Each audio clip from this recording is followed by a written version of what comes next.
Hello दोस्तों, welcome back to my channel craze for study.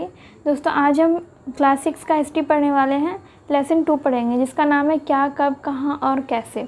इस chapter का मैंने और भी क्वेश्चन पहले बताया है।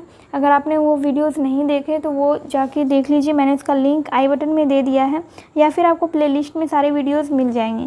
प्लेलिस्ट में आपको हिस्ट्री के अलावा अदर सब्जेक्ट के भी वीडियोज़ मिल जाएंगे। पिछले वीडियो में हमने ऑब्जेक्टिव क्वेश्चन और फिल इन द ब्लैंक्स और यहाँ पे मैच करने के लिए क्वेश्चन है, तो ये सारा क्वेश्चन हमने पिछले वीडियो में सॉल्व कर लिया था। आज हम ये वाला क्वेश्चन सॉल्व करने वाले हैं। हमारा पहला क्वेश्चन है, इतिहास के अध्ययन से हमें कई तरह की जानकारी प्राप्त होती है। तो यहाँ पे हमने इसका आंसर भी लिखा है। हजारों वर्ष पहले क्या हुआ था, इसकी जानकारी हम इतिहास से ही प्राप्त करते हैं। जैसे हमारे पूर्वज कौन थे, वे कहाँ रहते थे, वे क्या खाते थे और कैसे कपड़े पहनते थे। अतीत से लेकर वर्तमान तक जानकारियाँ हमें इतिहास से ही मिलती है। दूसरा है, पुरातत्व किसे कहते हैं।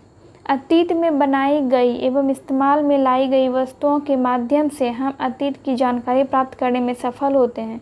ऐसी वस्तुओं में पत्थर एवं ईंट से बनी इमारतों के अवशेष, औजार, हथियार, बर्तन, आभूषण, मूर्तियाँ, चित्र और सिक्के आदि आते हैं। काफ़ी पुराने होने के कारण इनके अवशेषों को जमीन की खुदाई कराकर प्राप्त किया जाता है। इसे ही पुरातत्व कहते हैं। तीसरा क्वेश्चन है, इतिहास के अध्ययन से अपने अतीत के बारे में क्या क्या जानकारी मिलती है। तो इसका क्या हो जाएगा, इतिहास का तात्पर्य यह है कि पूर्व में घटी सारी घटनाओं का संग्रह ही इतिहास कहलाता है, जिससे राजकाल, राजनीतिक गतिविधियां, सामाजिक गतिविधियां और उस काल में लोगों का जीवन कैसा था, उन सभी बातों का संग्रह इतिहास कहलाता है। तो इतिहास के अध्ययन से हमें इसी तरह की जानकारियाँ प्राप्त होती है। हमें अपने पूर्वजों के बारे में जानकारी प्राप्त होती है कि वो कैसे रहते थे और हजारों वर्ष पहले कैसे इंसान रहते थे, उनका रहन सहन कैसा था, उनका खान पान कैसा था। तो इन्हीं सब चीज़ों की जानकारी हमें इतिहास से मिलती है। हमारा चौथा क्वेश्चन है, अतीत की जानकारी जिन जिन स्रोतों के माध्यम से हो सकती है उसकी एक सूची बनाएं। तो अतीत की जानकारी निम्नलिखित स्रोतों से मिलती है। पहला है पुरातात्विक स्रोत। पुरातात्विक स्रोत में कौन कौन सा आता है, अवशेष, अभिलेख, स्मारक, सिक्के, मूर्तियाँ।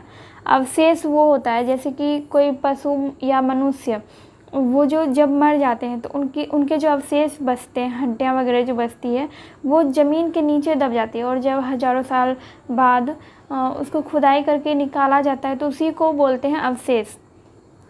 अभिलेख, अभिलेख क्या होता है, अभिलेख पत्थर या फिर धातु पे खुदवाए जाते थे। पहले नुकीले औजारों से पत्थर या फिर किसी धातु पे अभिलेख जो है लिखवाया जाता था। उसको मतलब पत्थर को काट काट के उस पर लिखा जाता था। और उस पर क्या लिखा जाता था, उस टाइम में जो भी महाराजा होते थे, महाराज होते थे, राजा वगैरह होते थे, वो अपने आदेश या फिर अपनी कुछ इम्पोर्टेंट जो बात होती थी वो उस पर लिखते थे, अभिलेख पे, ताकि लोग उसका पालन करें। और उसको ऐसी जगह पे लगवाया जाता था अभिलेख को, ताकि लोग उसे देखें और उसका पालन करें, उसमें दिए गए निर्देश का पालन करें। तो उसी को अभिलेख बोलते हैं। और अभिलेख जो है ताम्र पत्रों, मतलब तांबा का जो पत्र होता है उस पर भी अभिलेख लिखा जाता था। और फिर है स्मारक, सिक्के, मूर्तियाँ। सिक्के जो है उस टाइम में कौन से किस तरह के सिक्के चलते थे, जो भी राजा होते थे उस टाइम पे उनके सिक्के चलते थे, सबका अपना अलग अलग सिक्का होता था। और फिर है मूर्तियाँ। दूसरा स्रोत है साहित्यिक स्रोत।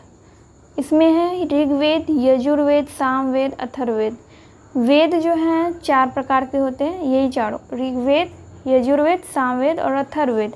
सबसे पुराना वेद जो है ऋग्वेद, सबसे प्राचीन वेद, प्राचीनतम वेद ऋग्वेद है। उसके बाद आता है यजुर्वेद, सामवेद, सबसे लास्ट में आता है अथर्ववेद। तो साहित्यिक स्रोत में ये सब हो गए। और फिर है विदेशी यात्रियों का विवरण। विदेशी यात्राओं में कौन कौन आते थे, जैसे कि यूनानी रोमन लेखक हो गए, चीनी लेखक, अरबी लेखक और भी अन्य लेखक होते थे। जैसे यूनानी लेखक का मैं आपको कुछ नाम बताती हूँ यूनानी लेखक का, जैसे Herodotus, Megasthenes, डायमेकस, Dionysius, Ptolemy, Pliny, ये सब हो गए यूनानी रोमन लेखक। और चीनी लेखक में हो गए फाहियान, वेनसांग, इत्सिंग, ये सब चीनी लेखक हो गए। इसके अलावा भी और भी लेखक थे, जैसे अरबी लेखक थे अल-बिरूनी, इब्न बतूता। तो विदेशी यात्रियों के विवरण से हमें इतिहास की जानकारी कैसे मिलती थी?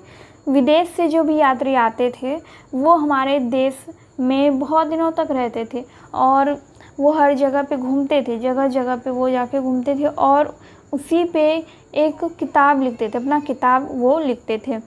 तो अभी के टाइम में भी वो किताबें जो हैं वो अभी हैं, जिसे पढ़ के हमें पता चलता है कि पहले हमारी जो सभ्यता है, हमारा जो देश है उसमें कैसे क्या होता था, मतलब कैसी सभ्यता थी, लोगों का रहन सहन कैसा था।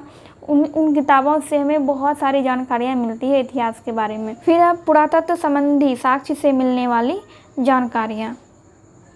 तो पुरातत्व संबंधी साक्ष्य में क्या क्या आता है, जैसे कि हो गए औजार, हथियार, बर्तन, आभूषण, मूर्तियाँ, चित्र, सिक्के वगैरह जो होते थे, और जानवरों, पक्षियों और मछलियों वगैरह की जो हड्डियाँ होती थी उसको भी हम पुरातत्व साक्ष्य ही बोलते हैं। उससे भी हमें इतिहास के बारे में बहुत सारी जानकारी मिलती है। तो हमारा 5वां क्वेश्चन है, देश का नाम भारत और इंडिया कैसे हुआ? आंसर हो जाएगा, लगभग 2500 वर्ष पहले उत्तर पश्चिम की ओर से आने वाले ईरानियों और यूनानियों ने सिंधु को हिंदोस अथवा इंडोस कहा तथा इसी नदी के पूर्व में स्थित भूमि प्रदेश को इंडिया कहा। इसी तरह एक दूसरी मान्यता के अनुसार इस देश का नाम भरत नामक मानव समूह के नाम पर पड़ा जो उत्तर पश्चिम के क्षेत्र में रहते थे। 6 नंबर का क्वेश्चन है, काल निर्धारण के कार्बन 14 पद्धति को बताएं। तो इसका आंसर जो है आपको यहाँ से मिल जाएगा।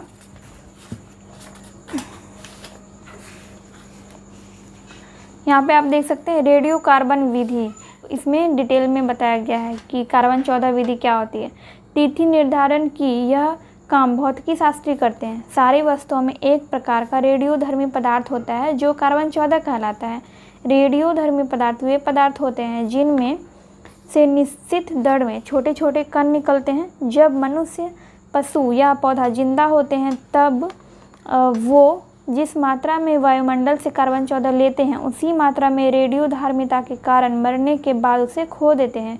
जब कोई मर जाता है तब वह वायुमंडल से कोई कार्बन 14 नहीं लेता है, यद्यपि वह इसे एक निश्चित दर पर खोता रहता है। भौतिकी शास्त्री इसी निहित कार्बन 14 की मात्रा का पता लगाकर उस जीव की आयु निश्चित करते हैं।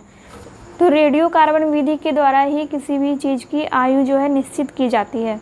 सो फ्रेंड्स, क्लास 6 का हिस्ट्री का लेसन 2 यहाँ पे कंप्लीट हो चुका है और हम नेक्स्ट वीडियो में लेसन 3 स्टार्ट करेंगे।